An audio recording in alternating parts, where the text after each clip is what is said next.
आचार्य चाणक्य कहते हैं कि एक गुणवान व्यक्तित्व के निर्माण में शिक्षा के साथ साथ अच्छे संस्कारों का होना बहुत आवश्यक होता है।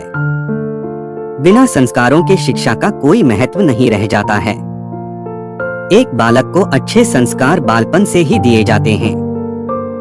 बच्चे को अच्छे संस्कार देने में माता पिता की भूमिका सबसे अहम होती है, इसलिए बच्चों से किसी भी तरह का व्यवहार करते हुए माता पिता को खास ध्यान रखने की जरूरत होती है।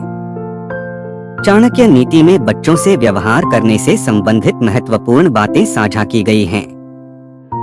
यदि इन बातों को ध्यान में रखा जाए तो बच्चों को सही तरीके से समझाया जा सकता है और उनको अच्छी सीख दे सकते हैं।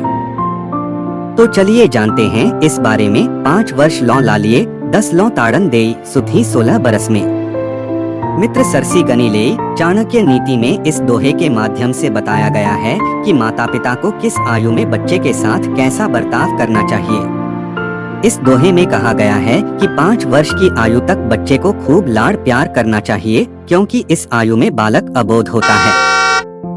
उसे सही और गलत का भान नहीं होता है। इस आयु में की गई गलती जानबूझकर नहीं होती है। जब बालक 5 वर्ष का हो, चाणक्य नीति कहती है कि जब बालक की आयु 5 वर्ष की हो जाए तो उसे गलती करने पर डांटा जा सकता है, क्योंकि इस समय से वह चीजों को समझना शुरू कर देता है। इसलिए बच्चे को आवश्यकता पड़ने पर दुलार करने के साथ डांटना भी चाहिए। 10 से 15 साल वर्ष के बालक से व्यवहार। चाणक्य नीति कहती है कि जब बच्चा 10 वर्ष से लेकर 15 वर्ष का हो तो उसके साथ थोड़ी सख्ती की जा सकती है, क्योंकि इस आयु में बच्चे हठ करने लगते हैं। यदि बच्चा कोई गलत तरह का व्यवहार और हठ करता है तो उसके साथ थोड़ा सख्त व्यवहार किया जा सकता है, लेकिन माता पिता को बच्चों से व्यवहार करते समय भाषा को बहुत ही मर्यादित रखना चाहिए और संयम बरतना चाहिए। 16 वर्ष की आयु में बच्चे से कैसा हो व्यवहार। चाणक्य नीति कहती है कि जब बच्चा 16 वर्ष का हो तो उसे मारने या डांटने के बजाय एक दोस्त की तरह व्यवहार करना चाहिए, क्योंकि इस आयु में बच्चे में बहुत से बदलाव होने लगते हैं।